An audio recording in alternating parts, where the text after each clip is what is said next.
கர்த்தருடைய பரிசுத்த நாமத்துக்கு மகிமை உண்டாகட்டும். ஆண்டவராகிய இயேசு கிறிஸ்துவின் ஈடு இணையற்ற இன்ப நாமத்தில் உங்கள் யாவரையும் வாழ்த்துகிறேன், வரவேற்கிறேன்.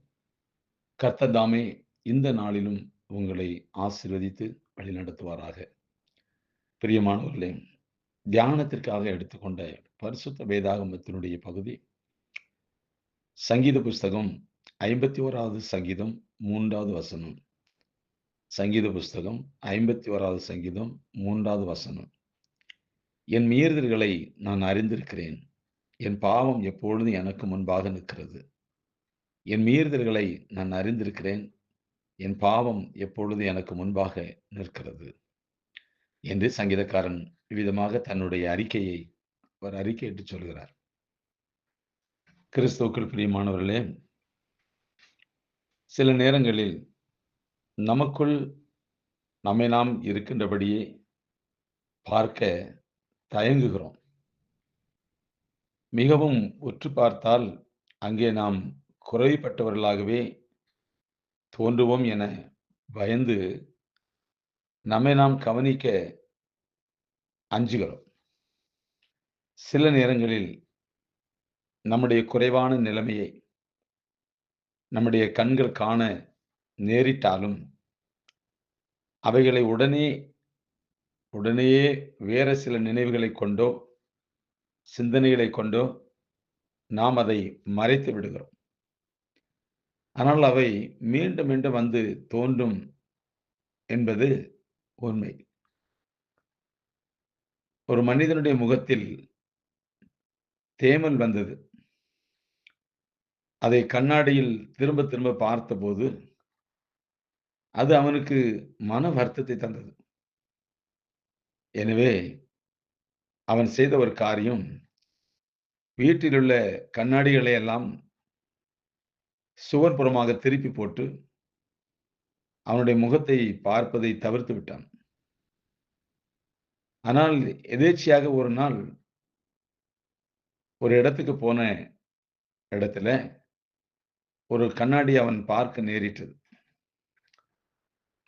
அங்கே அவன் முன்பு பார்த்த தேமல் இப்போது அவனுக்கு அதிகமாக பரவி மிகவும் மோசமாக இருப்பதைக் கண்டு மிகவும் மனம் வருந்தினான்.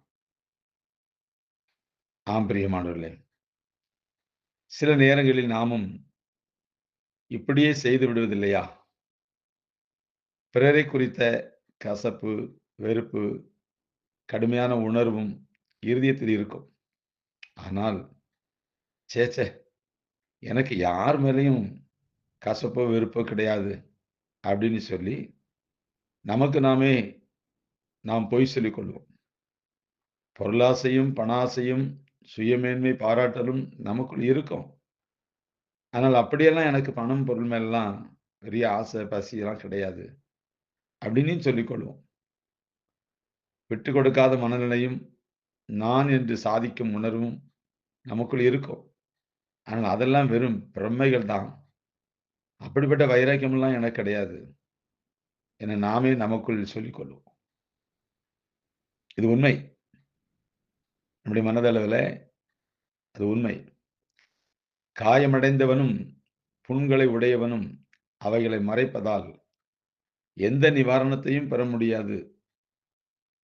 ஆனால் அவைகளை பார்த்து ஒத்துக்கொண்டு உரிய சிகிச்சை செய்தால்தான் நல்லது நடக்கும். தாவீதைப் போல நம்மை நாம் தேவனுக்கு முன்பாக நிறுத்த வேண்டும். குறைபாடுகளை தைரியமாக பார்த்து, கவனித்து, மனஸ்தாபப்பட்டு நாம் தேவனுக்கு முன்பாக எல்லா குறைபாடுகளையும் அகற்றி நம்மை நாம் பார்த்து திருப்தி அடையும் நிலைக்கு நாம் கடந்து வர வேண்டும். அதுதான் ரொம்ப முக்கியம். அன்பார்ந்தவர்களே, நான் செய்த பாவம், நான் செய்த தவறு, நான் செய்த குற்றங்கள், ஒருவேளை அது எனக்கு விரோதமா இருக்கலாம், அல்லது மற்றவர்களுக்கு விரோதமா இருக்கலாம், அல்லது குடும்பத்துக்குள்ளே இருக்கலாம். கணவன் மனைவிக்குள்ள இருக்கலாம், பிள்ளைகளுக்குள்ள இருக்கலாம், பெற்றோர்களுக்குள்ள இருக்கலாம், அல்லது வேலை செய்யற இடத்துல கூட இருக்கலாம். நாம வியாபாரங்கள்ல எப்படியோ ஒரு வகையில நாம் ஒருவருக்கு விரோதமாக செய்த பாவங்கள், தவறுகள் இருக்கும். குறைகள், குற்றங்கள் இருக்கும். பிறரை அவமதித்தது இருக்கும். நம்முடைய சொந்த சரீரத்துக்கு விரோதமாக பாவம் செய்தது அதிகமா இருக்கும். அதான் நம்ம சொந்த சரீரத்துக்கு விரோதமாக பாவம் செய்தது அதிகமா இருக்கும். கணவனுக்கு விரோதமாக மனைவி, மனைவிக்கு விரோதமாக கணவன், இதெல்லாம் நெறைய இருக்கும். என்னுடைய வாழ்க்கையிலாம் அப்படி உண்டு. மனைவிக்கு விரோதமான பாவங்கள், எனக்கு விரோதமான பாவங்கள், தேவனுக்கு விரோதமான பாவங்கள், இதெல்லாம் கிறிஸ்துவை அறியாததற்கு முன்பும், கிறிஸ்துவை அறிந்தேன்னு சொல்லி சொல்லி வசனம் வெளிச்சம் இல்லாத காலத்துல சில பாவங்கள நியாயப்படுத்தி செய்ததும் உண்டு. ஆனால் இப்படிப்பட்ட பாவங்கள் நமக்குள்ள தான் இருக்கும். ஆனா வெளிச்சம் வரும் பாத்தீங்களா? வசனம் வெளிச்சம் வரும் பாத்தீங்களா? அப்பதாங்க நமக்கு தெரியும் இது பாவம், இது தவறு அப்படின்னு சொல்லி நமக்கு உணர்வு வரும். இந்த உணர்வு வந்த உடனே தேவ சமூகத்துல நாம அறிக்கை செய்கிறது, செய்து விட்டு விடுகிறது, அது நமக்கு பெரிய ஆசீர்வாதம். நான்லாம் என்னுடைய வாழ்க்கையில தேவ சமூகத்துல நான் சொல்லுவேன், "ஆண்டவரே உம்முடைய கண்களுக்கு மறைவாக நான் ஒரு பாவமும் செய்யல" அப்படின்னு சொல்ல மாட்டேன். நான் செய்த பாவம்லாம் உமக்கு முன்பாக இருக்குது இயேசப்பா. அத நீங்க தான் சரிப்படுத்தணும். குறைகள நிவர்த்தி செய்யணும். குற்றங்கள மன்னிக்கணும். என் மேல தயவா இருக்கணும். உம்முடைய இரக்கம் எனக்கு வேணும். உம்முடைய கிருபை என்னை இழந்துறக்கூடாது. இன்னும் அந்த பாவங்களை நான் வச்சுக்கிட்டு இருக்கக்கூடாது. அதெல்லாம் நான் அறிக்கை செஞ்சு, நான் ஒவ்வொன்னையா விட்டு விடுறேன் இயேசப்பா, அப்படின்னு சொல்லி அறிக்கை செய்த நாட்கள் உண்டு. இது ஒரு மனிதனுடைய வாழ்க்கையில இதை செய்யும்போது, அவனுடைய மனஸ்தாபம், அவனுடைய பாதிப்பு அவனுக்கு இருக்காது. அதுல ஒரு சமாதானம், ஒரு சந்தோஷம், பாவ மன்னிப்பு நிமித்த ஒரு மகிழ்ச்சி நிச்சயமா கிடைக்கும். அதனால தான் தாவீதுனுடைய வாழ்க்கையில அவன் என்ன சொல்றான்? என் மீறுதலை நான் அறிந்திருக்கிறேன். என் பாவம் எப்பொழுதும் எனக்கு முன்பாக இருக்குது. பிரியமானவர்களே, அறியாமையின் காலத்துல நம்ம மீறி செய்த பாவங்கள் உண்டு. இயேசு கிறிஸ்து அறிந்தும் அந்த பாவத்தை விட்டுவிட முடியலையே அப்படின்னு சொல்லி அதுல விழுந்து போனதும் உண்டு. இப்ப என்ன செய்ய? அபிஷேகம் பெற்ற தாவீது தான் இப்படி அறிக்கை செய்றார். நாமும் கூட அபிஷேகம் பெற்றிருக்கலாம். அந்நிய பாஷை பேசலாம். வசன வெளிச்சம் தெரியலாம். பெரிய பிரசங்கம் பண்ணலாம். பல சபைக்கு நடுவுல மார்பு தட்டி பேசலாம். ஆனாலும் நமக்குள்ள ஒருத்தர் இருக்காரு பார்த்தீங்களா? பரிசுத்த ஆவியானவர். அவர் விட மாட்டாருங்க. அவர் அழகா, அன்பா நமக்குள்ள இருந்து போதிப்பார். அன்பா நமக்குள்ள சொல்லுவாரு. "இல்லப்பா இது வேண்டாம். இது பாவம். இது விட்டுரு" அப்படின்னு சொல்லுவார். நம்முடைய மனமே நமக்கு வாதிக்கும்.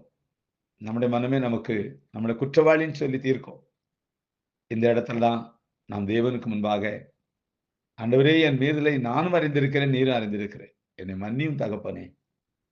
என் சொந்த சரீரத்துக்கு விரோதமான பாவங்களையும், உமக்கு விரோதமாய் செய்த பாவங்களையும், என் மனைவிக்கோ அல்லது மற்றவர்களுக்கு விரோதமா செய்த பாவங்களையும், என்னை மன்னியும் தகப்பனேன்னு" சொல்லி அவருடைய கரத்துல ஒப்புக் கொடுக்கும்போது, தேவன் அதுக்கு மன்னிப்பும், இரக்கமும் கொடுத்து, அவருடைய கிருபைக்குள்ள நம்மை நடத்துவார்.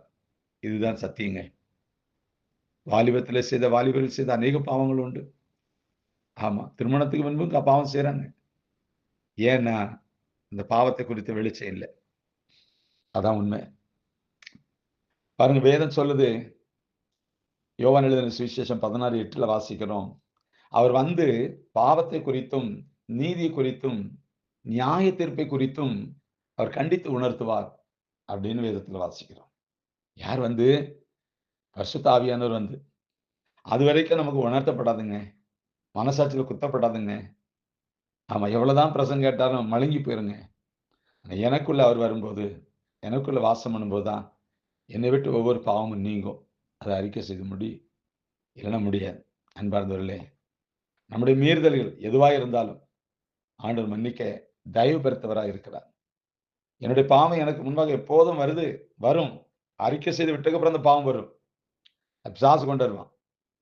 அந்த இடத்துல ரொம்ப உஷாரா விழிப்பா இருக்கணும். தைரியமா இருக்கணும். நான் அத விட்டுட்டேன். ஏசப்பா என்ன மன்னிச்சுட்டாரு. இனி அந்த பாவத்துக்கு நான் அடிமை இல்ல. அத நான் தொட முடியாது. அதை அனுபவிக்க முடியாது.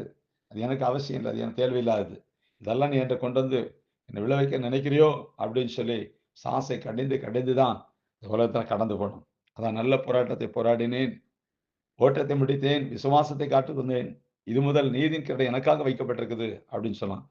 நம்ம எதுல விழுந்தோமோ பிரியமானவர்களே, அதுல தான் நமக்கு மரண பரியந்தம் போராட்டம் உண்டு. அந்த போராட்டம் ஒரு நாள்ல முடியாது. நம்ம எதுல விழுந்தோமோ, அதுதாங்க நமக்கு வாழ்க்கை முழுவதும் போராட்டம். மரண பரியந்தம் சாவர வரைக்கும். ஏன்னா நம்ம அதுல ஜெயிச்சுட்டோம் பாத்தீங்களா? அதனால தான் அவன் அதையே கொண்டு வருவான் வாழ்க்கையில. அதனால அதுக்கு இடம் கொடாதபடி வேத வாசிப்பிலும், ஜெபத்திலும், உங்கள் இருதயங்களை திறந்து தேவ சமூகத்திலும் ஒவ்வொரு நாளும் ஊற்றி ஜெபிக்கும்போது, நாம் கிருபைக்குள் மறைக்கப்படுகிறோம். கிருபை நம்மை காத்துக்கொள்ளும். ஆம் பிரியமானவர்களே, இந்த நல்ல நாளுக்காய் ஸ்தோத்திரம். இன்று நாம் மறைக்கும் தவறுகள் என்றாவது ஒரு நாள் பிறர் பார்வைக்கு வரவே செய்யும். இது மறக்கக்கூடாது. இன்னைக்கு நான் என்னுடைய தவறுகள மறைக்கலாம். ஆனா ஒரு நாள் எல்லாருக்கும் வந்து வெளியரங்கமாகும். அப்படி இடம் கூடாதபடி நாம் கர்த்தருக்கு ஒப்புக் கொடுத்து காத்துக்கொள்வோம். கர்த்தர் நம்மளை ஆசீர்வதிப்பார். God bless you.